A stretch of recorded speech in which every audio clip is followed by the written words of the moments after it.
Microsoft word প্রোগ্রামে টেক্সটগুলোকে আমরা কিভাবে কালার করি। তো ম্যাক্সিমাম স্টুডেন্ট আমাকে প্রশ্ন করে যে স্যার আমরা তো মাইক্রোসফট ওয়ার্ড প্রোগ্রামের যে কোনো লেখা সিলেক্ট করার পরে আমরা কালার টুলে ক্লিক করে যেই কালার চুজ করে ওই কালারটাতে ক্লিক করলেই কালার হয়ে যায়।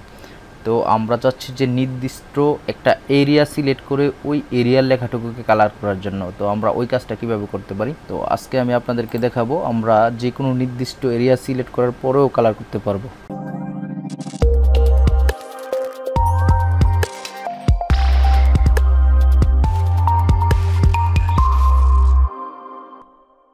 আমরা যদি চাই যে এতটুকু জায়গা আমরা সিলেক্ট করব, সিলেক্ট করে কালার করব, এই টেক্সটগুলোকে শুধু আমরা কালার করব, বাকি টেক্সটগুলো কালার হবে না।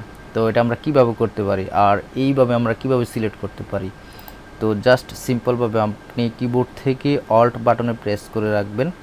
অল্ট বাটনে চেপে ধরে আপনি মাউসের লেফট বাটনে ধরে যেদিকে ড্র্যাগ করবেন ততটুকুই আপনাকে সিলেক্ট হবে। সিলেক্ট করার পরে আপনি জাস্ট কালার টুলে যাবেন, কালার টুল থেকে যে কোনো কালার, যে কালার ইচ্ছা ওই কালার সিলেক্ট করতে পারেন। দেখুন আমি যতটুকু এরিয়া সিলেক্ট করছিলাম ততটুকু এরিয়া কিন্তু সিলেক্ট করে আমি কালার দিয়েছি। আমি যদি চাই যে এখান থেকে আবার ততটুকু জায়গা সিলেক্ট করে কালার করব, যে কোনো কালার, হ্যাঁ এই যে আমি আবার গ্রিন কালার করে দিয়েছি।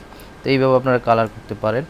তো আমি সমস্ত লেখা সিলেক্ট করে অটোমেটিকলি এক কালার দিয়ে দিলাম। তো আমি আবার কালারগুলো রিমুভ করে দিয়েছি। এখন আপনারা যদি চান যে একটা একটা লাইন করে কালার করবেন, আপনারা এভাবে সিলেক্ট করেও কালার করতে পারবেন। এটা তো সহজ পদ্ধতি। আরেকটা পদ্ধতি আছে, এই যে উপরে দেখতে পাচ্ছেন একটি রুলার, এই রুলারের পাশে যে অ্যাশ কালার চিহ্ন আছে, এখানে এই বরাবর আপনি যদি মাউস পয়েন্টার নিচের দিকে নেওয়ার পরে লেফট বাটনে একটা ক্লিক দেন, এই যে যেই লাইনের বরাবর আপনি ক্লিক দিবেন ওই লাইনটা কিন্তু সিলেক্ট হয়ে যাবে। এখন সিলেক্ট করার পরে আপনি কিন্তু কালার টুলে ক্লিক করে কালার করতে পারেন।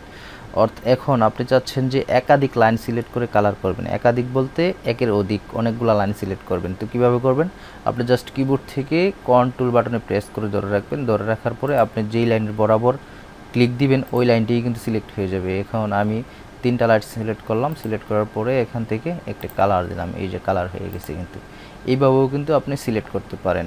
তো আজকের ভিডিওর সবথেকে ইম্পর্টেন্ট বিষয় ছিল যে আমরা নির্দিষ্ট এরিয়াটুকু সিলেক্ট করে কিভাবে কালার করতে পারি।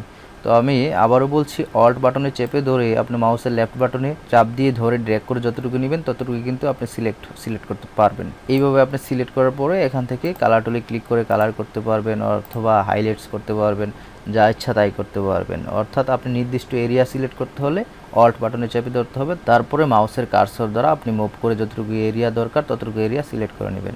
এই ছিল আজকের টিউটোরিয়ালের টিপস। ভিডিওটি যদি আপনার ভালো লাগে থাকে ভিডিওটিতে একটি লাইক দিবেন এবং শেয়ার করবেন। আপনি যদি ইউটিউব চ্যানেলে নতুন হয়ে থাকেন চ্যানেলটিকে সাবস্ক্রাইব করে দিবেন। Thank you so much.